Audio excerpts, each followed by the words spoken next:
So I saw this newspaper in the Leopards Ate My Face subreddit and decided to go look for the actual article. Kentucky farmers concerned about Trump's tariff plans. I do want to remind us all that Kentucky voted for Trump. So just keep that in mind. As President elect Donald Trump prepares to take office on January 20th, several Kentucky farmers have told The Sun they are concerned about the tariffs he plans to implement. Keith Lowry, president of Lowry Farms, Inc. in Graves County, Kentucky, farms roughly 5,000 acres of soybean and corn. He's been in the business for 50 years and said the current economy makes the job more difficult. I can withstand a couple of years. I have in the past. The young farmers that's been in it, say 5 or 10 years, that might be having trouble paying back their operating or something like that, I'm going to give them a little piece of advice. Just try to hang on and it will get better. The tariffs Trump plans to implement while in office are on Lowry's mind going into the next year. Trump has said he plans to put in a 60% tariffs on goods brought in from China and up to 20% tariffs on all other imports.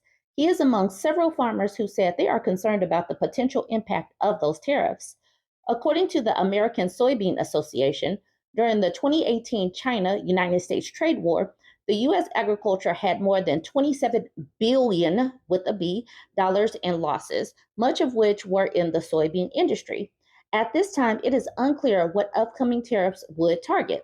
Additionally, the ASA said the past trade war damaged relationships with international buyers. ASA Vice President Caleb Ragland, who is also a farmer in Magnolia, Kentucky, said those relationships are still damaged. We are now seen by China as maybe not being as dependable of a supplier as we once were, and they switched over to buying more soybeans from Brazil and Argentina, and they have retained some of that market. Ragland hopes U.S. leaders will focus more on other ways to make trade deals and that Congress will pass a new farm bill. We need to have a stronger safety net. We need reference prices increased that reflect current economic conditions. We need more investment in market access programs and foreign market development, Ragland said. Instead of punishing and adding tariffs and so forth, we need new trade agreement. We need to agree to buy more. We need to be looking at opportunities, not just with China, but with other countries to find new markets and to grow existing markets. Lowry said as farmers are facing higher input costs and lower market prices, some are leaving the business. The way the economy has been the last 2 or 3 years is kind of catching up with us. I know a lot of my friends about my age are just getting out. They're just tired of fighting it and fighting it. For younger farmers who are having difficulties covering costs, Lowry said to work with lenders, be conservative when it comes to spending money, and know conditions will improve. Though Lowry said he is not giving up, he said the thought does cross his mind from time to time. Though Lowry said he is not giving up, he said the thought does cross his mind from time to time. I don't want to get out, I don't want to quit, but I don't want to keep losing money every year. Is it worth it to me as a farmer? And I've had this conversation before. This is a family farm. I have sons, I have grandsons, and that's my main point. Now I'm doing a lot of it for my grandsons. I do want to remind us all what happened during Trump's first term when he implemented tariffs. There was a trade war, and then there were a lot of bankruptcies and a lot of farmer self deletions. And these people have already seen what has happened with a Trump term. We did this already. They already know what's coming. And Trump mentioned tariffs again, and these people still voted for him. So let's just revisit this. This is from 2019, but there are plenty. If you put in a Google search, just Google it. There are plenty of different articles. Actually, hold on. Articles. These are from 2019, 2018. More articles. 2017, 2018, 2019, 2020. More articles. Please understand we've already been here before, but instead of learning from them, they decided, you know what? Let's do this again. Let's replay this again and see. Maybe it'll get better this time, because that's what these people do. They don't think. Back to this article from the Huffington Post. Another possible toll of Donald Trump's trade war, farmer self-deletions. And like I said, this one was back in 2019. Rural self-deletions in the United States have climbed significantly in recent years.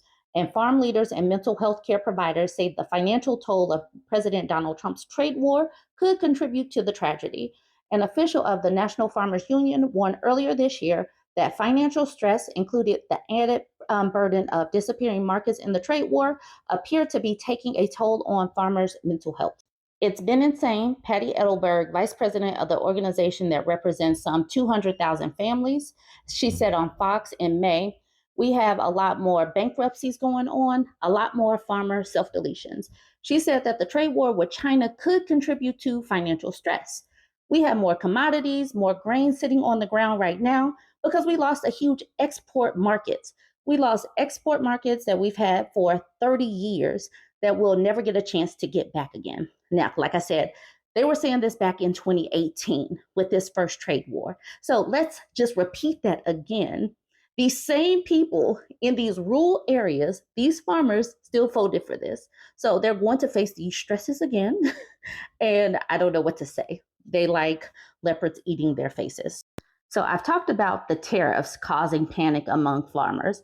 Let's also talk about how deportation is causing panic among farmers. President-elect Donald Trump's deportation plan is causing widespread panic among farmers at the risk of losing staff and business. Now, they knew that this was coming. This was part of his plan. He campaigned on this. So, and you know that the farmers overwhelmingly voted for them. So leopards are still eating faces. They're still eating faces. Agricultural output will fall between $30 and $60 billion if Trump's flagship policy is carried out, according to the American Business Immigration Coalition. One of the most prominent features of Trump's immigration policy was the removal of undocumented immigrants.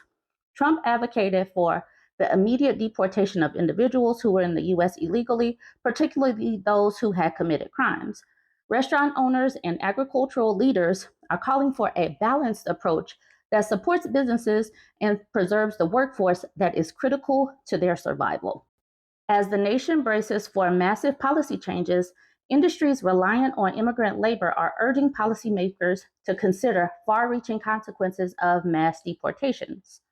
Business leaders backed by the ABIC, a lobbying group focused on immigration policies that support industries dependent on immigrant labor, warned that Trump's policy could result in a massive loss of revenue. Jennifer Tilton Flood, a dairy farmer from Maine, called the potential mass deportations a catastrophic nightmare for the U.S. agricultural industry, particularly the dairy sector, which relies heavily on immigrant labor. The idea of mass deportations is frightening and scary just on a humane level with regards to our community, Flood of Flood Brothers Farm told Newsweek in a press conference. Mass deportations could affect our entire dairy industry throughout the U.S. She also said it would be a catastrophic nightmare for communities, churches, and businesses that depend on migrants.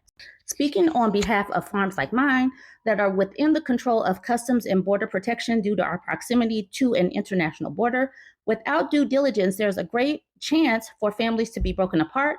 A lot of my team are raising Americans at home, so it's tough. There's a lot of concern and there's a lot of panic.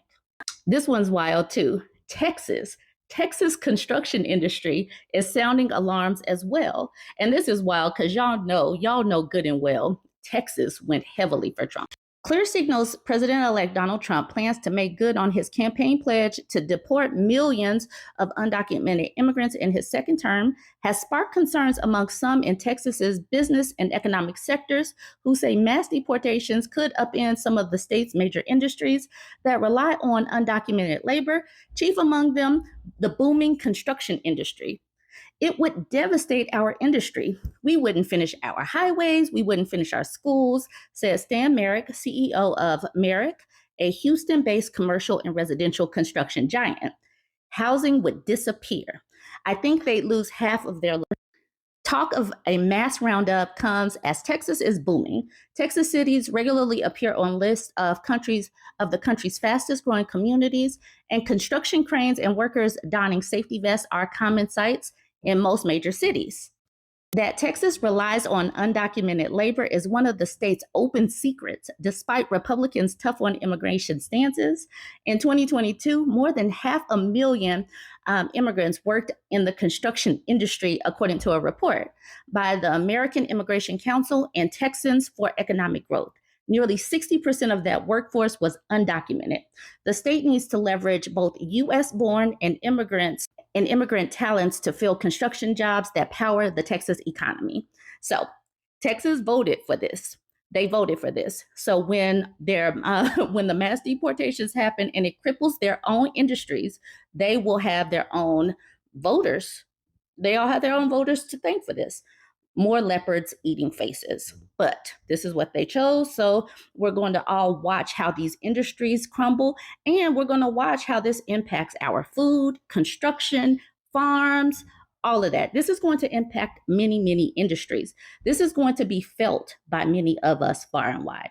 Join the conversation. Let me know what you think about this one. Don't forget to like, comment, and share.